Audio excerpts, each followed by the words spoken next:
नमस्कार विद्यार्थियों, आप सभी का बहुत बहुत स्वागत है इस वीडियो में।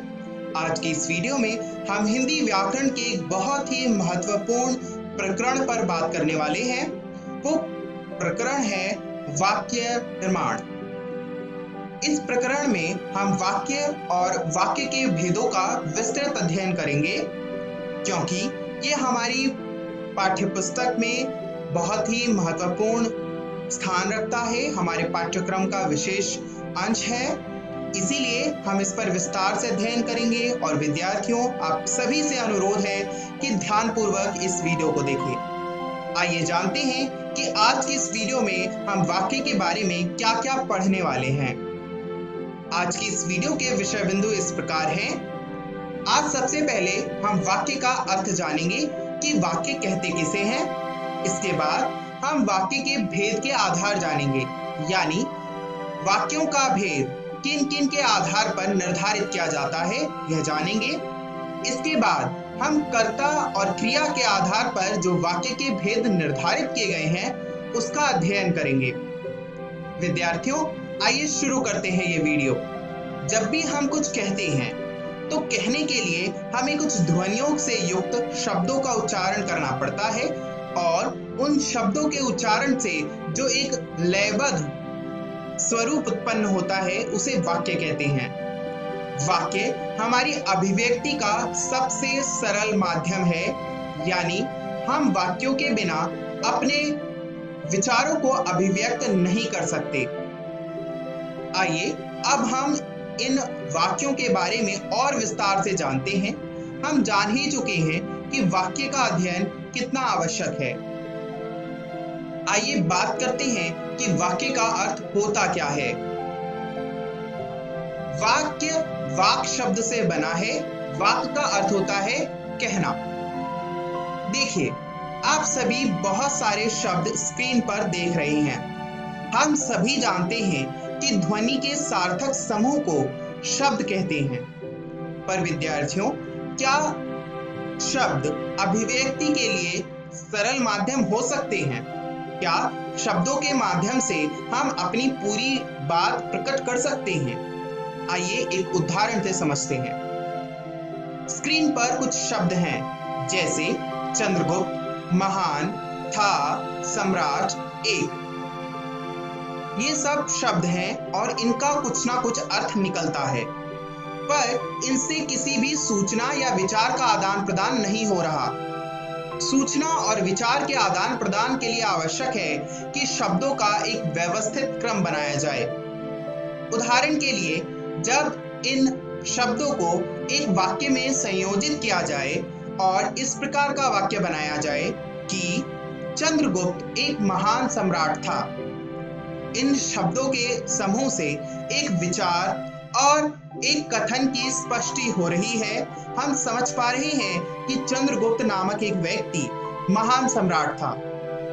इस प्रकार विद्यार्थियों, हम कह सकते हैं कि पदों के सार्थक समूह को वाक्य कहते हैं, यानी वाक्य के उस समूह को मात्र वाक्य नहीं कहते जिसका कोई भी क्रम हो, बल्कि उसका क्रम सार्थक रूपों में होना चाहिए। आइए अब विस्तृत अध्ययन करते हैं वाक्य के भेदों के आधार का। विद्यार्थियों, वाक्यों के बहुत सारे भेद होते हैं। इन भेदों को निर्धारित करने के लिए कुछ आधार विद्वानों ने सुनिश्चित किए हैं। उन वैयाकरणों ने कुछ आधार इस प्रकार प्रदान किए हैं, जैसे कर्ता और क्रिया के आधार पर वाक्य के भेद, रचना के आधार पर वाक्य के भेद और अर्थ के आधार पर वाक्य के भेद। तीनों ही आधार पर वाक्य के भेद बहुत ही महत्वपूर्ण है और परीक्षा में यदा-कदा पूछे जाते रहे हैं। आज की इस वीडियो में हम कर्ता क्रिया के आधार पर वाक्य के भेदों का अध्ययन करेंगे, जो कि बहुत ही सरल है। आइए अब हम जानते हैं कर्ता और क्रिया के आधार पर वाक्य के भेद क्या-क्या हैं। कर्ता और क्रिया के आधार पर वाक्य के दो भेद निर्धारित किए गए हैं। आइए जानते हैं। अभी हमने जाना कि वाक्य जो है वो किसी न किसी सूचना, किसी न किसी विचार की अभिव्यक्ति करते हैं। इस आधार पर कर्ता और क्रिया का भी प्रयोग किया जाता है। ये व्याकरणिक इकाइयां हैं। इनके आधार पर वाक्य के दो भेद निर्धारित किए गए हैं। पहला है उद्देश्य और दूसरा है विधेय। क्या होता है उद्देश्य और क्या होता है विधेय, और इन दोनों के मेल से किस प्रकार वाक्य बनते हैं, आइए जानते हैं।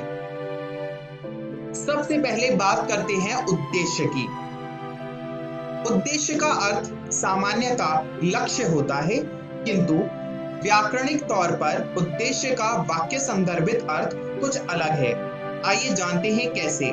भी हमने पढ़ा कि ये जो भेद है वो कर्ता और क्रिया के आधार पर है, यानी उद्देश्य मुख्यतः यह कह सकते हैं कि कर्ता को कहा जाता है।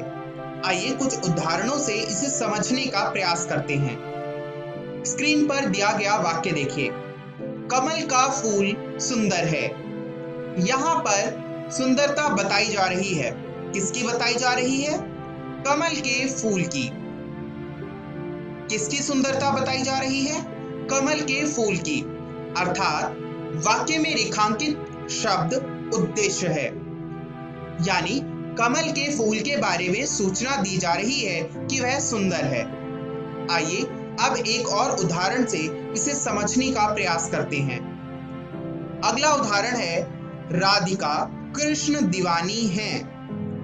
यहाँ पर कृष्ण की दीवानी कौन है? राधिका। बिल्कुल सही। यहाँ पर राधिका के बारे में कुछ कहा जा रहा है, अर्थात इस वाक्य का उद्देश्य राधिका है। विद्यार्थियों, अब आप देख रहे होंगे कि इन वाक्यों में कुछ काले रंग से अंकित शब्द भी हैं। उन शब्दों को क्या कहते हैं? आइए उसका अध्ययन भी करते हैं। उसका अध्ययन करने से पहले आइए एक बार उद्देश्य को और अच्छे से समझने के लिए अंतिम उदाहरण देखते हैं। अंतिम उदाहरण है, हे असुर तुम बहुत निर्दयी हो। यहाँ पर निर्दयी किसे कहा जा रहा है? असुर को। इसीलिए यहाँ पर असुर जो है वो उद्देश्य है। आइए अब हम शेष वाक्यांश का अर्थ जानते हैं कि उसे क्या कहते हैं। अब अगला प्रश्न यह है कि विधेय किसे कहते हैं।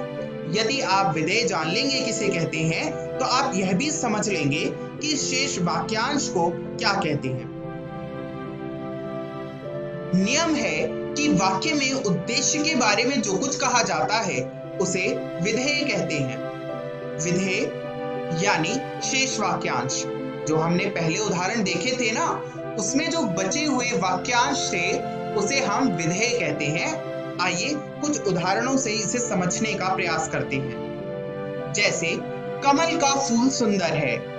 यहाँ पर कमल के फूल के बारे में कुछ कहा जा रहा है। जो कुछ कहा जा रहा है वह विधेय है। कमल का फूल उद्देश्य है और बहुत सुंदर है उसका विधेय है। इसी प्रकार राधिका कृष्ण दीवानी है। हम जानते हैं कि राधिका वाक्य का उद्देश्य है। इस प्रकार कृष्ण दीवानी है वाक्य का विधेय होगा।